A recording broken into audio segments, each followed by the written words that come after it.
Penamparan seorang petugas Bandara Samratulangi Manado, Sulawesi Utara oleh seorang calon penumpang mengundang kecaman. Memang tidak sedikit calon penumpang yang masih menganggap remeh pemeriksaan keamanan bandara. Namun juga harus diakui, soal pemeriksaan keamanan tiap penumpang kadang diperlakukan berbeda. Kita bahas sore hari ini dengan Direktur Utama Angkasa Pura I, Danang S. Baskoro sudah bergabung dari gedung AP1. Pak Danang, selamat sore.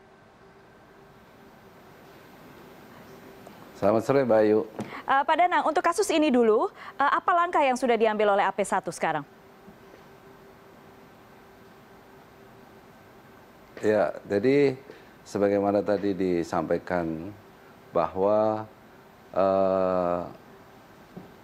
untuk kasus ini sudah dilaporkan di Polsek Bandara Samratulangi. Selanjutnya dari pelaporan yang telah disampaikan, manajemen PT Angkasa Pura I ya, tentunya akan menindaklanjuti apabila nanti dibutuhkan hal-hal lain untuk pemeriksaan berikutnya. Demikian, Mbak Ayu. Hal-hal lain pemeriksaan berikutnya seperti apa misalnya, Pak Danang?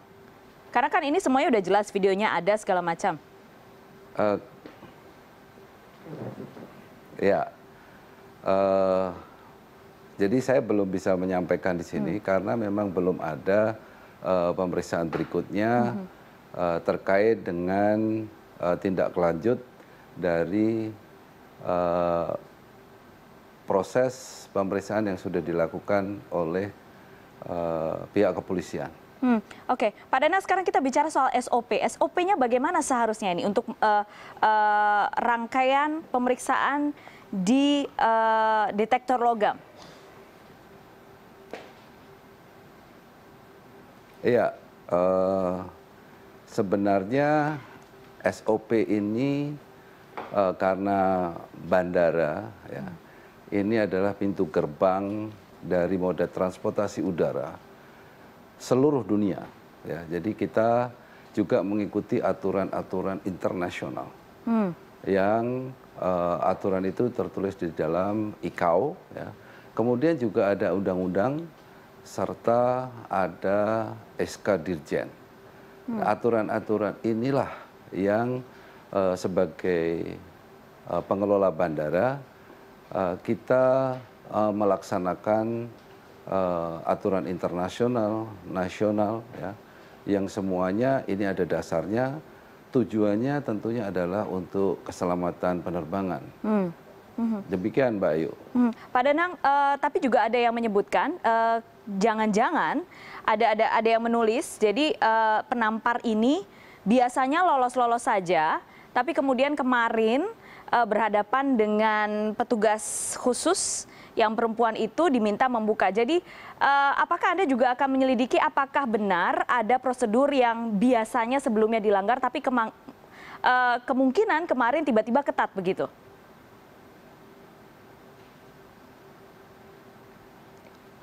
Ya, yang terakhir tadi udah kurang jelas, tapi saya bisa menjelaskan begini, bahwa memang, ya, di dalam pelaksanaan di lapangan, ya, ini bermacam-macam karena memang ada, kami mengakui bahwa ada kadang-kadang ada protokoler, ya, yang bisa memberikan kemudahan, ya, dari pihak protokoler kepada pihak pengamanan. Iya, betul, Pak. Biasanya Namun, yang pakai protokoler pejabat biasanya lolos-lolos aja tuh, Pak. Oke, kalaupun itu lolos-lolos saja, artinya SOP tetap kita dijalankan. Misalnya, semua barang bawaan itu tetap harus diperiksa, ya, termasuk, ya, di dalam melepaskan jam. Kalau Mbak Ayu lihat dari viral yang ada, bahwa yang bersangkutan itu kebetulan kan pakai baju lengan panjang, ya. Iya. Begitu melewati walkthrough itu mereka bunyi, waktunya bunyi, yeah, ya, dan mereka diminta untuk kembali lagi. Nah, SOP ini juga diperkuat dengan equipment yang kita pasang di sana, ya, sehingga eh, kalau itu bunyi, ya, berarti harus diulang. Nah, pada kesempatan itulah, ya, ini si pengguna jasa calon penumpang pesawat udara, ya, mungkin merasa kurang nyaman, ya, sehingga kalau kita lihat di viral, dia sudah marah-marah. Bahkan kalau kita lihat putrinya sendiri yang sudah mencegah supaya yang bersangkutan atau ibunya atau yang bersangkutan itu tidak marah, tapi kejadiannya adalah malah sang ibu itu ringan tangan menampar petugas kami yang ada di lapangan. Jadi begitu Mbak Ayu, dan atas kejadian itu sebenarnya kami menyesali, ya, karena sebenarnya kan ini aturan internasional, ya, ada undang-undangnya, ada SOP-nya, ya. Pak Danang, tapi bisakah Anda menjamin? Maaf atas kejadian itu, mungkin kurang mengenakan. Ya, Pak Danang, tapi bisakah Anda menjamin seluruh bandara yang di bawah pengawasan Anda, di bawah AP1 sudah benar-benar mengikuti SOP internasional ini setiap saat untuk pemeriksaan pada setiap calon penumpang? Oh ya, bisa saya sampaikan bahwa kami mempunyai SOP dan kami menjamin karena setiap tahun, ya, kita juga diaudit oleh lembaga-lembaga internasional. Karena kalau Mbak Ayu ketahui, bandara kita itu juga terbuka untuk airline internasional. Ya. Kalau dari bandara kita itu pemeriksaannya lemah, bisa-bisa pesawat kita ditolak landing di negara tujuan.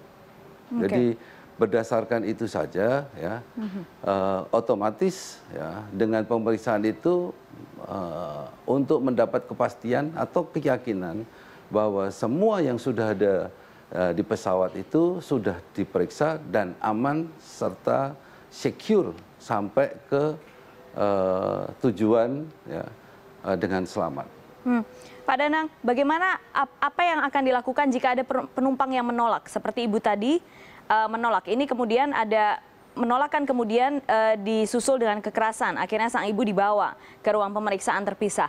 Tapi kalau misalnya menolak, tetap tidak mau melepaskan, katakanlah ikat pinggang, mungkin mahal, kemudian jam tangan mungkin juga mahal.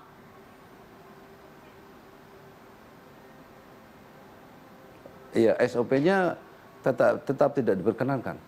Jadi tetap tidak akan diloloskan? Tidak diperkenankan berangkat. Iya. Oke, dan itu akan berlaku ketat kepada setiap penumpang, siapapun itu? Iya, kecuali presiden. Baik, kecuali presiden. Baik, Pak Danang, selama ini apakah ada laporan hal-hal seperti ini sebenarnya di lapangan yang Anda dapatkan? Mungkin dari penumpang yang bukan dari institusi AP1, tapi aduan-aduan seperti ini. Apa saja sih sebenarnya yang dikeluhkan oleh para penumpang terkait pemeriksaan ini?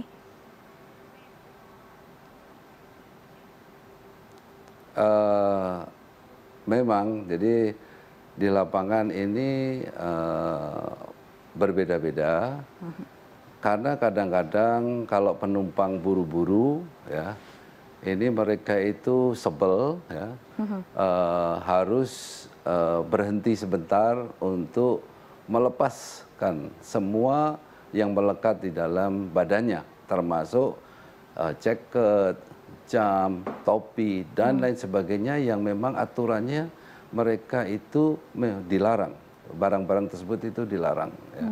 Jadi dalam situasi tertentu itu berbeda, ya. Namun kemarin ini sebenarnya kita sudah mengalami hari-hari puncak karena saudara-saudara kita yang mudik, ya, yang jumlahnya peningkatannya luar biasa, tidak ada kendala apa-apa, Mbak Ayu. Jadi ini sebenarnya kami juga menyesalkan, ya, karena sudah melandai, sudah agak sepi, tapi ada kejadian yang patut disesalkan.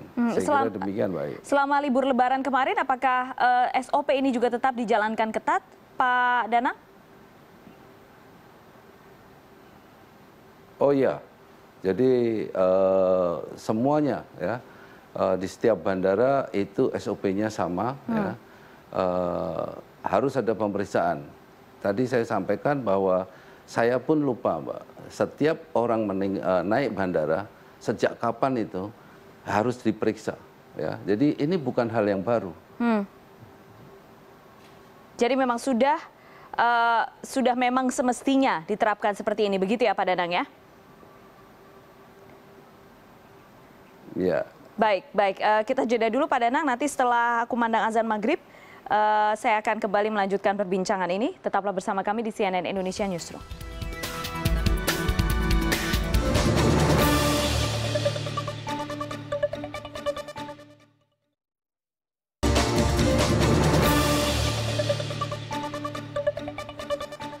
Anda masih bersama kami di CNN Indonesia Newsroom dan saya juga masih bersama Direktur Utama Angkasa Pura I, Bapak Danang S. Baskoro dari luar studio, dari gedung AP1. Pak Danang masih bersama kami.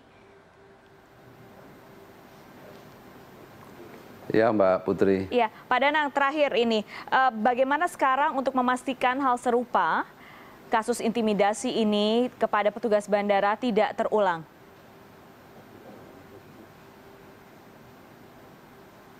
Ya, terima kasih. Jadi ini bahan evaluasi bagi kita semua. Ya.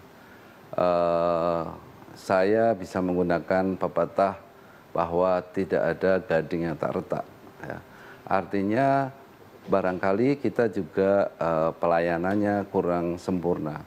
Oleh karena itu sekaligus pada kesempatan ini saya menyampaikan permohonan maaf ya atas kejadian yang tidak mengenakan di bandara kami. Ya.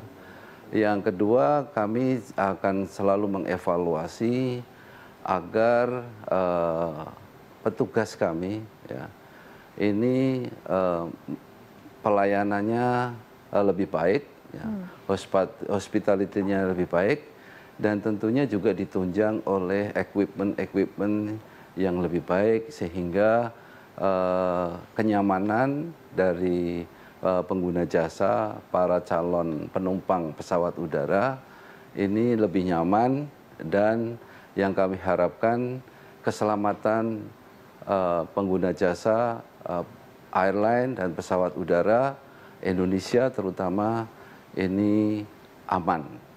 Demikian Mbak Putri. Baik, baik. Terima kasih Pak Danang S. Baskoro, tapi saya ingin mendapatkan sekali lagi jaminan bahwa SOP, tetap SOP akan dijalankan kepada siapapun calon penumpang ya Pak Danang ya? Ya, baik. Baik, terima kasih.